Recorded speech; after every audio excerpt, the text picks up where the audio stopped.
Dear students, in this video we'll see the design of control system. In that, design phase lead controller. Compensator. Compensator are the subsystems introduced into the system to meet the design specification.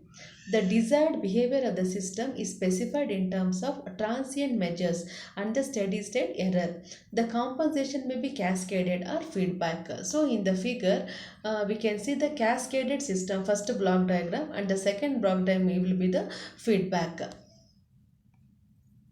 Compensator are of three types: lead compensator, lag compensator, and lead lag compensator.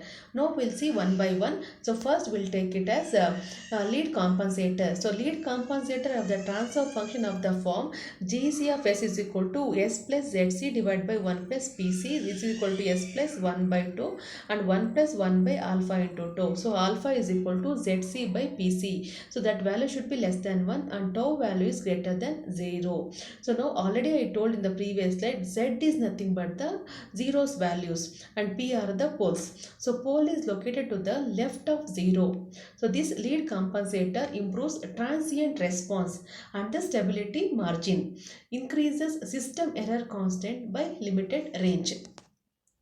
Now we'll compute for the lag compensator. Lag compensator of the transfer function of the form G of S is equal to 1 plus SZC divided by S plus PC. This is equal to S plus 1 by tau, S plus 1 divided by beta into tau, where beta is ZC divided by PC greater than 1 and tau value is also greater than 0. Here the pole is located to the right of the 0. So this lag compensator improves steady state behavior and preserves transient response. Now we'll see next one, lag lead compensator. It is a combination of both the equations. So we can write this transfer function as GC of S is equal to S plus ZC1 divided by S plus PC1 into S plus ZC2 divided by S plus PC2. So GC of S is equal to S plus 1 by tau 1, S plus 1 by alpha tau 1 and 1 plus 1 by tau 2 divided by 1 plus 1 divided by beta tau 2. So alpha is equal to ZC1 by PC1, that is less than 1, and beta is ZC2 and divided by PC2 greater than 1, and tau 1 should be greater than 0 and tau 2 also greater than 0. So lag lead compensator is a combination of lag compensator and the lead compensator connected in series. Lead compensator can be realized by an electrical network. So we can see the diagram here, electrical network here. R and R1 and C are parallel combination, and for this R2 is in series. So now we need to find E naught of S by E of S. So I can write it as R2 divided by R2 plus R1 by SC into S divided by R1 plus 1 by C into S. Now E naught of S by E of S is, we're taking the LCM and simplifying the expression, I'll get it as S plus 1 divided by R1C divided by S plus R1 plus R2 divided by R2 into 1 by R1C. So we'll take here tau is equal to R1 into C and alpha has R2 divided by R1 plus R2. Therefore E naught of S by E of S is equal to S plus 1 by tau divided by 1 plus 1 divided by alpha into tau. So GC of j omega is equal to alpha 1 plus j omega tau. So yes, we are putting the value as j omega. Therefore 1 plus j omega tau divided by 1 plus j omega alpha tau, where alpha is less than 1. The DC attenuation caused by the alpha can be compensated by an amplifier connected in cascade. Therefore, the sinusoidal transfer function, so this is the sinusoidal transfer function, GC of j omega is equal to 1 plus j omega tau divided by 1 plus j alpha omega tau, where alpha is less than 1. So phi value will be tan inverse of omega tau minus tan inverse of alpha omega tau. So here E naught of S is equal to GC of S into EI of S.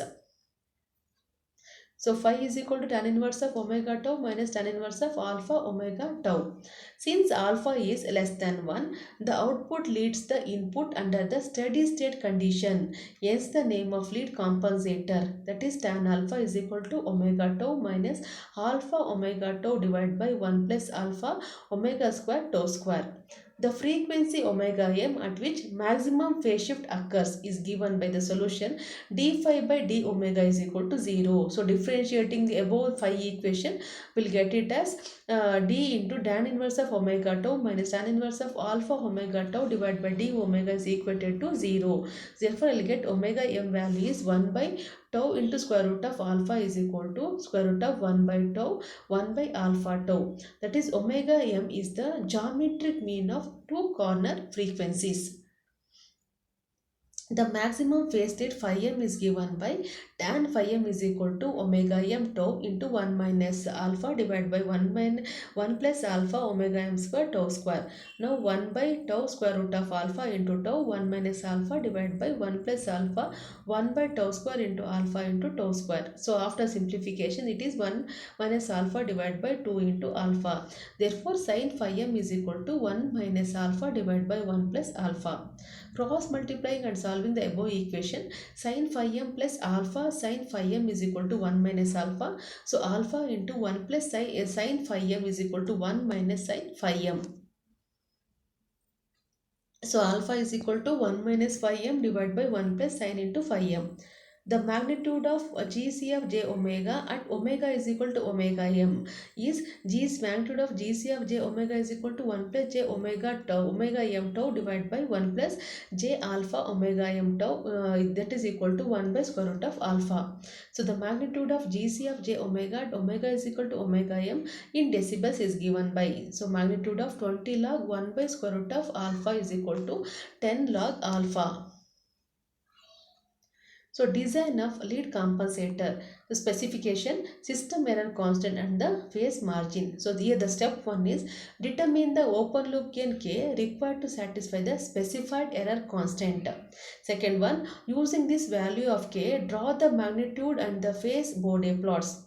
So determine the phase margin, that is 5 PM1 and gain crossover frequency omega G1. If the phase margin is not satisfactory, design is lead compensator.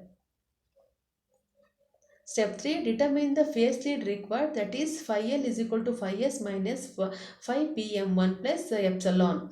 Epsilon margin of safety, that is 5 degrees, slope near the GCF, that is 40 decibels per decade. Step 4, if phi M is equal to 5 phi L and determine the alpha parameter, that is alpha is equal to 1 minus sin phi M divided by 1 plus sin phi M. If phi M required is more than 60 degrees, it is recommended to use the two identical compensators contributed a maximum lead of phi L by 2. Step 5. Calculate the decibel gain, that is 10 log 1 by alpha. Locate the frequency at which uncompensated system has a gain of minus 10 log 1 by alpha. This frequency omega G2 is equal to omega m of the compensated system. We know that omega m is 1 divided by tau square root of alpha. Step 6. Compute the two corner frequencies of the compensator, that is omega 1 is equal to omega m square root of alpha and omega 2 is equal to omega m divided by square root of alpha. The transfer function of the compensator is GC of S is equal to 1 plus tau S divided by 1 plus alpha tau S. Step 7. Draw the magnitude and the phase plot of the compensated system and check the phase margin. If the phase margin is still low, increase epsilon and go to the step 3.